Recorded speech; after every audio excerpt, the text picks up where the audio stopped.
Hey, brew tubers, we are back. This is it's been a long time since we've done this. I don't think I've actually done a brewer's best kit since 2018, I believe. I think the last time I did one of these was 2018. The Scotch Ale that I put up on the channel. Um, and I was in Louisville, Kentucky a few weeks ago, and I was just driving along, and I saw this homebrew supply store. So I was like, oh man, I'm gonna stop in there. And they were having a sale on these Brewer's Best kits. So I went ahead and just picked one up.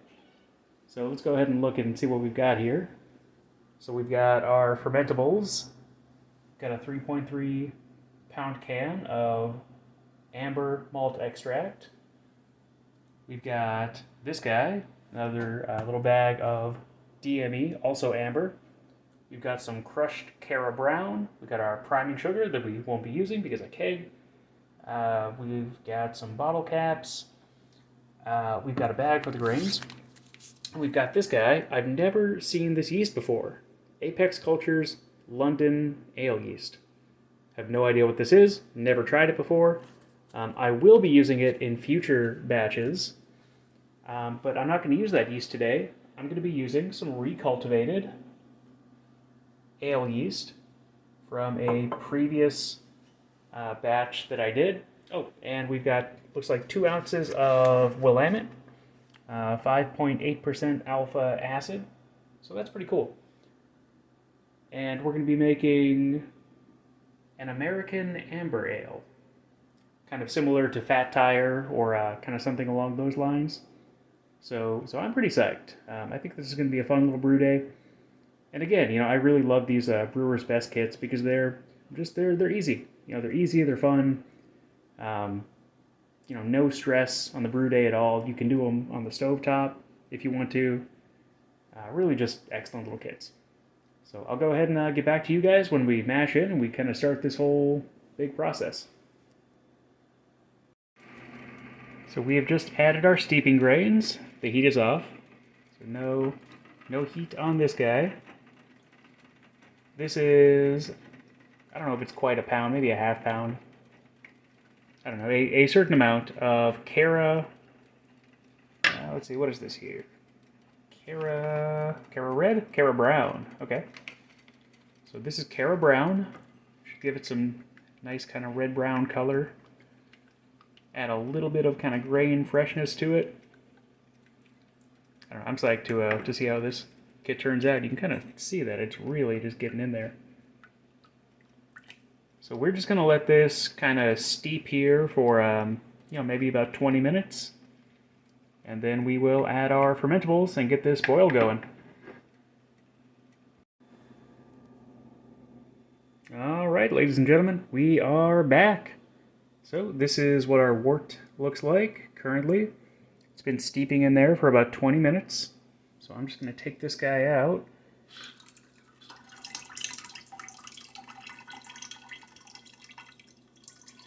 And I'm just going to put him over here in this little bowl. There you go. Alright, he can just kind of hang out in there. That's fine. Now we're going to start adding our fermentables. So the heat's off. The water is, warm. It's hot, but the heat is off. So this is our main fermentable right here. Brewer's Best Amber Extract. Go ahead and put that guy in there. There's just a thick, syrupy goodness.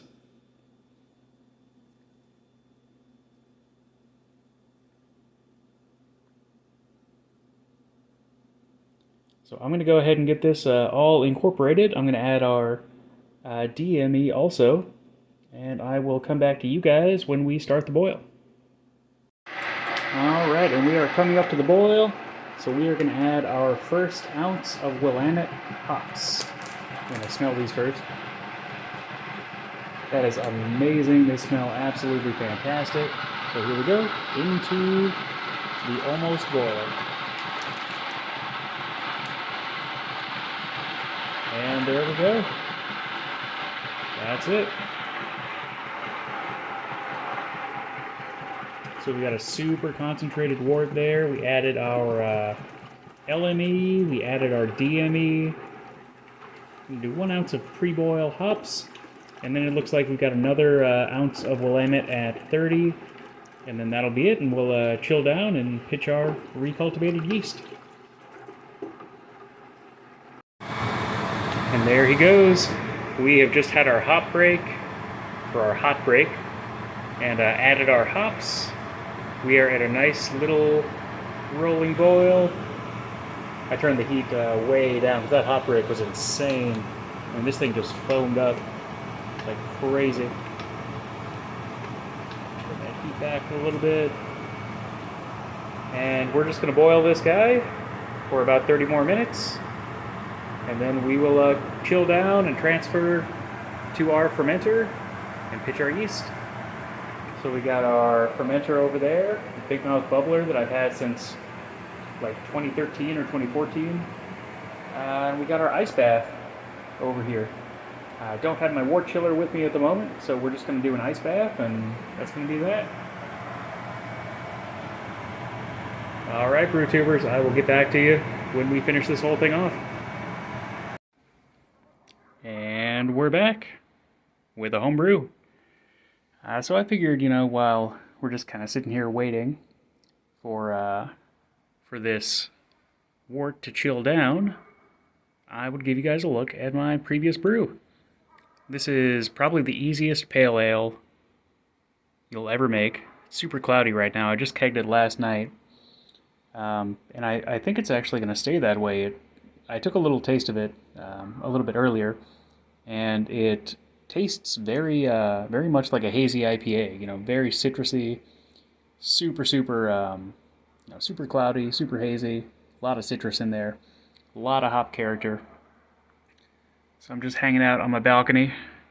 You can see it's a very nice day outside.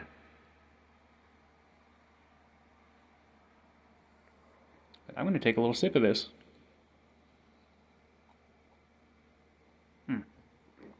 It's amazing. Super simple recipe. It was 6 pounds of Brees extra light DME and 2 packets of hops, 2 ounces of hops. Now the hop packets, one hop packet came from a ABC Beer Kit Pale Ale, and those were like the bittering hops. And the other packet came from an ABC Beer Kit Red Ale, and those were the, I guess the flavor and aroma hops. So the reason I did that was because, I bought those beer kits, and I have a lot to say about those beer kits now, since I've done about 5 of them. They're called ABC Craft Beer Kits. I have a lot of, things to say, both good and bad about them, but I didn't really feel like the hops that they give you in those kits really added a whole lot, just because of the malt extract itself and because of the way those kits are kind of set up. So I had gotten the DME to add to those beer kits to make all malt beer kits, but I just kind of found that after doing a few of them, that really just wasn't working out, and it wasn't. I was just kind of wasting my money on DME. So I just used dextrose in the last 2, and didn't add the hop packets that they say to add in the kit. And those actually turned out the best of any of the ones that I did. I did one as like an all-grain, well, not all-grain, but like a mini mash beer, where I took some 2-row and, essentially made a small beer and then added the beer kit to it. I did a few with DME, and then the last 2 I just did with, straight dextrose, kit and kilo, and those turned out really good. And so I had 6 pounds left over and 2 hop packets, and I just made this beer out of those. And I'm really happy I did, because it turned out way better than any of those ABC craft beer kits did. But I'll talk about that more later. I'd like to do a little video on those and kind of give my thoughts after 5 of those now. Quite a few. They're not as cheap as they were. I got them really cheap, which is why I ended up doing them. But we will save that for another time. Let me see if I can... Yeah, my camera's really not going to focus. But it doesn't really matter. It's super cloudy. You can't see through it. It is a hazy little beer. But I will catch you guys when we put our beer into the fermenter.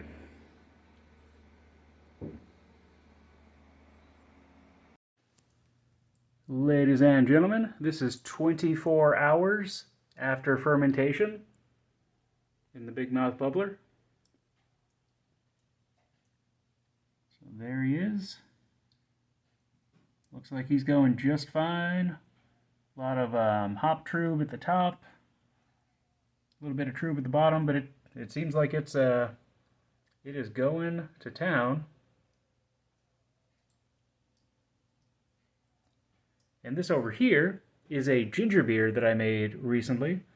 It's about 3 weeks old, I believe. So it is in the process of just totally clearing out right now.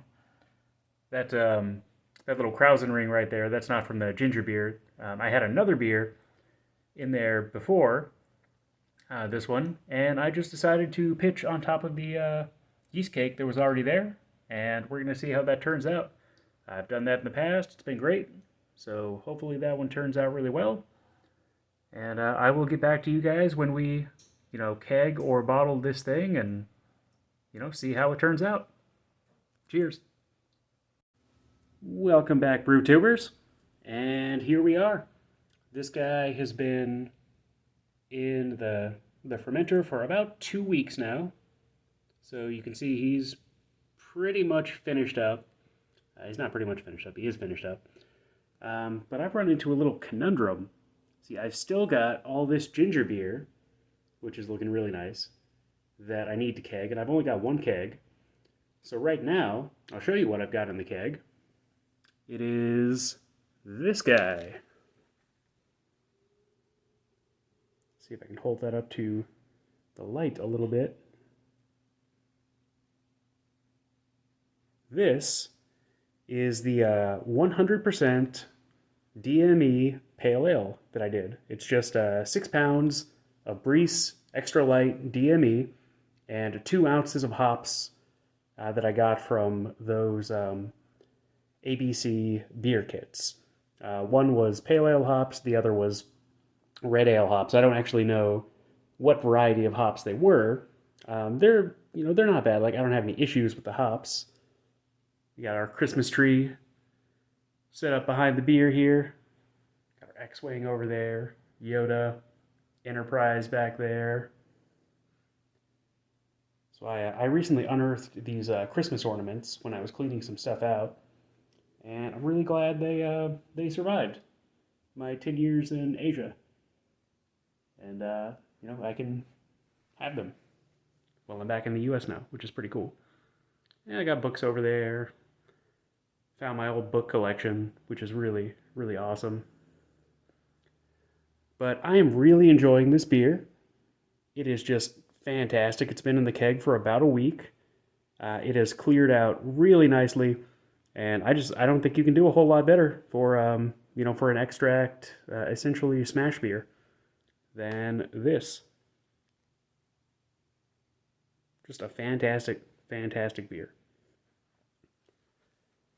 So it's going to be a while until I get around to this guy, which is that Brewer's Best Red Ale. So I will save the tasting notes on this one for a Homebrew Wednesday. I would go out on my balcony today and kind of do the tasting notes on this one, but it is freezing today. It is about 30 degrees outside, so I'm staying inside and being nice and warm today. I'm excited about this ginger beer, so I'll let you know how that goes. But I'm going to take a little drink of this and see how it ends up.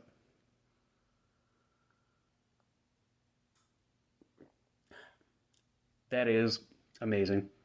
Absolutely perfect. Nothing wrong with that at all. That's going to be a great little beer to have around.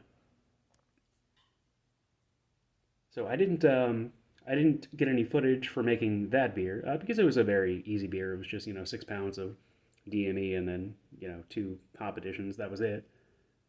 But I'll get back to you when I go ahead and keg this guy and give it a taste. It'll probably be a while because I've got to get through 5 gallons of this and then 5 gallons of this, and then I can get to this one. So it's going to be quite a while before I do that video. But happy holidays and cheers.